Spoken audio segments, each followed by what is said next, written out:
నారాయణ నారాయణ నారాయణ నారాయణ నారాయణ నారాయణ. ఓం నమో నారాయణాయ. మనం అత్యద్భుతమైన దివ్య దేశాల గురించి చెప్పుకుంటున్నాం కదండి.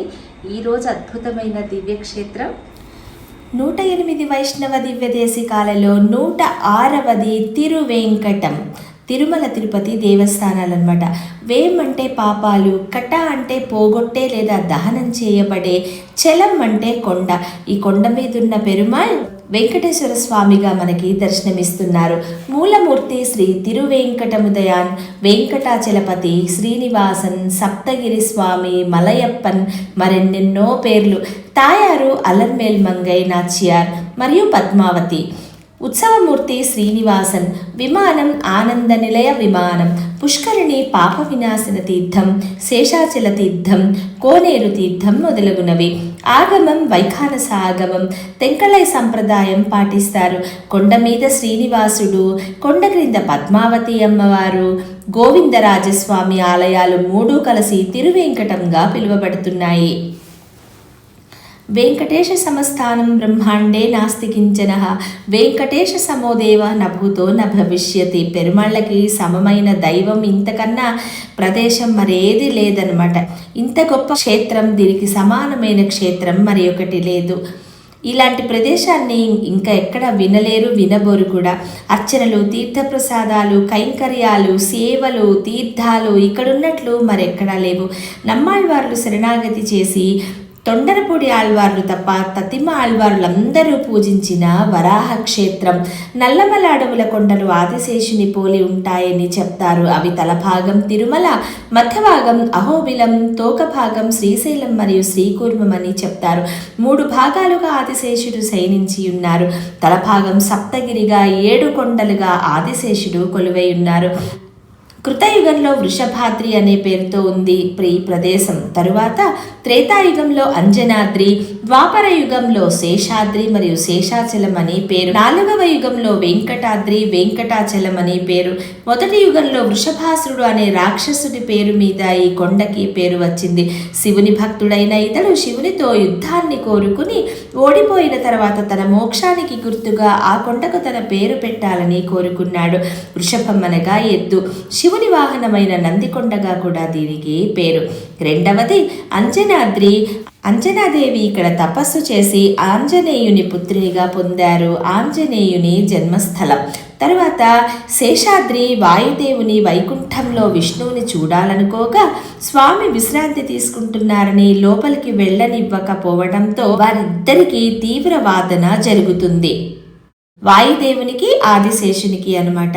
దాంతో విష్ణువు మేరు పర్వతం మీద ఆనంద శిఖరం చుట్టూ తిరగాలని ఆదిశేషుని కోరాడు. వాయుదేవుడు చెదరగొట్టాలనుకుంటారు ఆదిశేషుని.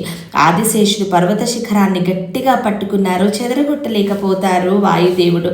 కొంతసేపటికి వాయుదేవుడు ఏం చేస్తున్నాడో చూడాలన్న కుతూహలంతో ఆదిశేషుడు పడగని పైకి లేపగా అదే అతనుగా వాయువు ఆదిశేషునితో పాటు శిఖరాన్ని భూమిపైకి విసిరేశాడు.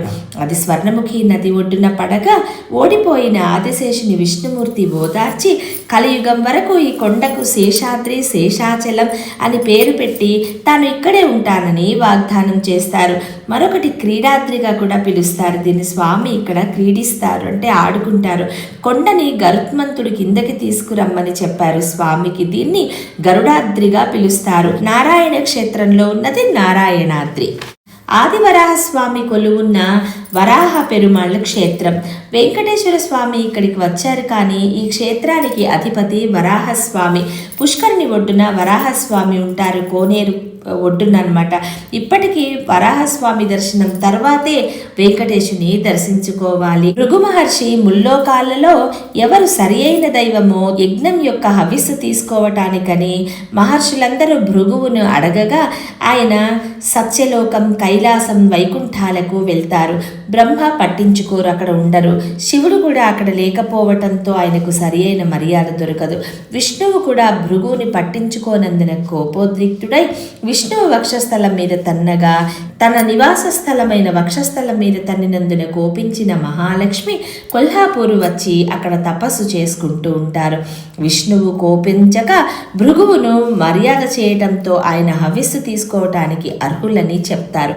భృగు మహర్షికి మహావిష్ణువు మామగారు కూడా. అమ్మవారు లేకపోవటంతో స్వామివారు విరక్తి చెంది తిరుమలలోని 7 కొండలను సరైన ప్రదేశంగా ఎంచుకొని ఇక్కడికి వస్తారు. వైకుంఠం మీద విరక్తి చెంది పుష్కర్ని ఒడ్డున తపస్సు చేస్తారు. అందుకోసం వరాహ పెరుమాళ్ళని కొంత స్థలం అడుగుతారు. 6 అడుగుల 9 అడుగుల ఎంత కావాలి అని అడగగా ఎంత కావాలో నువ్వే చూడమన్నారట పెరుమాళ్. స్వామి తపస్సు చేస్తూ ఆయన పైన పుట్ట పెరిగిపోతుంది. సూర్యచంద్రులు వెళ్ళి అమ్మవారిని బ్రహ్మ శివులను ప్రార్థిస్తారు పెరుమాళ్ళకి ఆకలి దప్పులు తీర్చడానికి మార్గం చూడమని. శివుడు బ్రహ్మ ఒక అందమైన ఆవు దూడను ఆ ప్రదేశాన్ని పరిపాలిస్తున్న రాజు దగ్గరికి పంపుతారు. రాజు దాన్ని గోశాలకు పంపుతారు. పెరుమాళ్ ఆకలి దాహం తీర్చడానికి ఈ గోవు ప్రతిరోజు పుట్ట దగ్గరికి వెళ్ళి పాలిచ్చేది. కొన్ని రోజులు పాలు రాకపోవటంతో ఆ గోకాపరికి అనుమానం వచ్చి అనుసరించగా పుట్టల పాలు ఇవ్వటం చూసి కర్రతో కొట్టబోగా వెంటనే శ్రీనివాసుడు పైకి లేవటంతో ఆ కర్ర స్వామికి తగిలి రక్తం వస్తుంది. భయపడిన గోకాపరి భయపడి మూర్ఛపోతాడు. ఆవు రాజు దగ్గరికి వచ్చి ఆయనను పుట్ట దగ్గరికి తీసుకువెళ్తుంది. శ్రీనివాసుని చూసిన రాజు ఆయన ఎవరో తెలియక ఎవరా అని చూడగా శ్రీనివాసుడు రాజుని పిశాచివి కమ్మని శపిస్తారు. దానికి శాప విమోచనం అడుగుతాడు రాజు. ఆయన ఆకాశరాజుగా జన్మించి ఆయన కూతురుగా జన్మించిన పద్మావతి అమ్మవారిని స్వామివారికిచ్చి కళ్యాణం చేయమని చెప్తారు. ఆయన తమ్ముడు తొండమాన్ చక్రవర్తిగా జన్మిస్తారు. పద్మావతి అమ్మవారు ఎంతో అందమైన యువతిగా శోభిల్లుతూ పెరిగి పెద్దవారవుతారు. ఒకసారి పెరుమాళ్ గుర్రం మీద ఆమె ఉద్యానవనం వైపు రాగా ఒకరినొకరు చూసుకుని ప్రేమలో పడతారు. స్వామివారిని వకుళాదేవి జాగ్రత్తగా చూసుకుంటారు. ఆమె యశోదాదేవి కృష్ణావతారంలో పెరుమాళ్ కళ్యాణాన్ని చూడలేనందున స్వామిని అర్థించగా శ్రీనివాస అవతారంలో ఆ కోరిక నెరవేరుస్తానని చెప్పగా వకుళామాతగా స్వామివారి పాలనను చూస్తారు.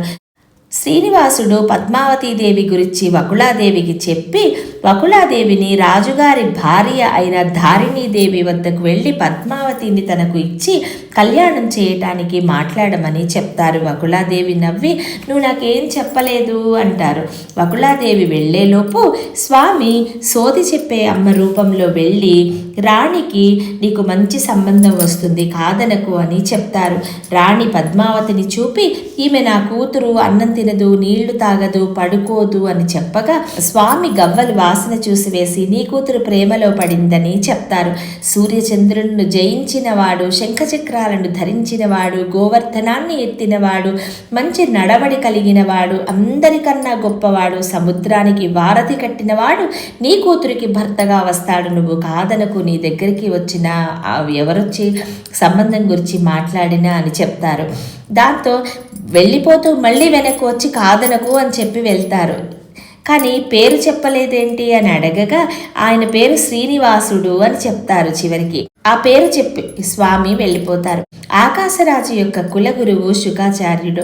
వకుళాదేవి వెళ్ళి సంబంధం గురించి ఆయనకి చెప్పగా శుకాచార్యుని దగ్గరికి వెళ్ళి సలహా అడగగా ఆయన కూడా అంగీకరించడంతో లగ్న పత్రికలతో 33 కోట్ల మంది దేవతల సమక్షంలో అంగరంగ వైభవంగా కళ్యాణం జరుగుతుంది.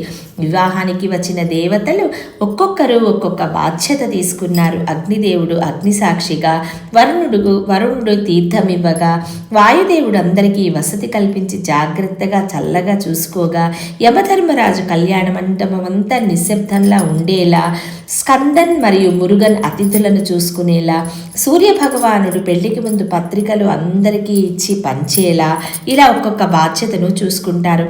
పెళ్లికి ముందు శ్రీనివాస పెరుమాళ్ సూర్యచంద్రులను కొల్హాపూర్ వెళ్ళి మహాలక్ష్మి అమ్మవారిని తీసుకురమ్మని చెప్తారు. అలానే అమ్మవారిని పిలుస్తారు. కోలాహలంగా నారాయణపురానికి ఊరేగింపుగా వెళ్ళి తిరుకల్యాణం జరుగుతుంది. ఈ పద్మావతి అమ్మవారు పూర్వజన్మలో వేదవతి కదా, ఆ కథ మీకు తెలిసే ఉంటుంది. దేవతల సమక్షంలో దండల మార్పిడితో వివాహం జరుగుతుంది. ఆకాశరాజు ఈ వివాహంతో లోక కళ్యాణార్థం ఎప్పటికీ ఇలా అందరినీ ఈ కళ్యాణ భంగిమలలో అనుగ్రహించమని కోరుకున్నారు. శ్రవణ నక్షత్రంలో వైశాఖ మాసంలో శుక్లపక్షంలో దశమి రోజు ఈ తిరుకల్యాణం జరిగింది. పద్మావతి పరిణయోత్సవం అత్యంత అద్భుతంగా కన్నుల పండువగా జరిగింది. విభవ రూపంలో అంటే మహిమాన్విత స్వరూపంలో అమ్మవారిని హృదయంలో ఉంచుకుని 7 కొండల మీదకు వెళ్లి శిల రూపంలో కొలువయ్యారు పెరుమాళ్. వివాహం తరువాత కొంతకాలం శ్రీనివాస మంగాపురంలో కూడా స్వామి కొలువున్నారని, అందుకే అక్కడ వెళ్ళిన వాళ్ళకి తప్పక వివాహం గురించి వెళ్లే వాళ్ళకి వివాహం జరుగుతుందని చెప్తారు. తిరుమంగయాళ్వారులు నమ్మాళ్వారులు మంగళాశాసనాలు చేశారు. కింద తిరుపతిలో గోవిందరాజ పెరుమాళ్ళుంటారు. ఇద్దరిని రామానుజాచార్యుల వారే ప్రతిష్ఠించారు. రామానుజాచార్యుల వారు ఇన్ని మెట్లెక్కి రాలేనని చెప్పినందున పెరుమాళ్ ఇక్కడికి వచ్చారు. ప్రతిరోజు ఉదయం రామానుజాచార్యుల వారి పేరు మీదే కైంకర్యాలు జరుగుతాయి. జీయర్ స్వాములు అలానే చేస్తారు. రాత్రిపూట విశ్వక్సేనుల వారు నిత్య సూర్యుడు దీపారాధన చేస్తారు, తిరువారాధన చేస్తారు. రాత్రికి 9 గంటలకు గుడి ఇప్పుడు గుడి వేళలన్నీ మారిపోయాయి అనుకోండి, 3/4 గంట మాత్రమే టైం ఉంటుంది. అప్పుడే దీపారాధనకి సమయంలో చేస్తారనమాట. తతిమా సమయం అంతా భక్తుల దర్శనార్థం ఉంటుంది.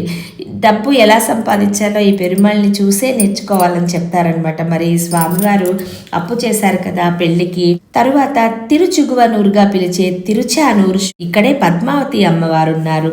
కళ్యాణానికి కావలసిన డబ్బు మొత్తాన్ని 1,14,00,000 కుబేరుడి దగ్గర అప్పు తీసుకున్నారు. స్వయంగా రామచంద్రమూర్తి చేయించిన బంగారు నాణేలను అప్పుగా ఇచ్చేత.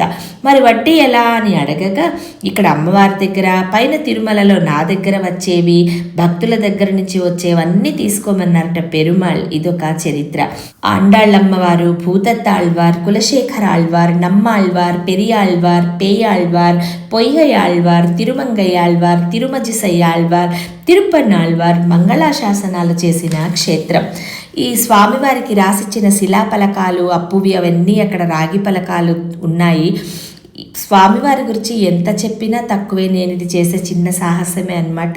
108 వైష్ణవ దివ్యదేశాల చరిత్ర చెప్తున్నాను కాబట్టి ఈ పెరుమాళ్ళ గురించి చెప్పడం నా పూర్వజన్మ పుణ్యం అనమాట. ఇవి 108 వైష్ణవ దివ్యదేశాలలో 106వది 10 పురాణాలలో చెప్పబడ్డ అద్భుతమైన తిరువేంకటంగా పిలిచే అత్యద్భుత పరమ పవిత్ర ముఖ్యమైన శ్రీ వైష్ణవుల దివ్యదేశికం. 108లో 106వది అత్యద్భుత దివ్యదేశం. దీని తర్వాత ఇంకా మనం పాలకడలి పరమపదానికి వెళ్ళిపోతాం. తిరుమలే లాస్ట్దన్నమాట ఇక్కడ భూలోకంలో ఉన్నది. సో ఇదండి అద్భుతమైన స్థల మహత్యం, ఈ పుణ్యక్షేత్రం, ఈ దివ్యదేశం గురించిన పవిత్రమైన స్థల పురాణం. సో ఈ అద్భుతమైన దివ్యక్షేత్రాన్ని మీరు దర్శించండి. మీ అనుభవాలను మాతో కూడా పంచుకోండి. ఒకవేళ మాకు తెలియని ఏమైనా మంచి విషయాలుంటే దయచేసి తెలియచెప్పండి. ఓం నమో నారాయణ.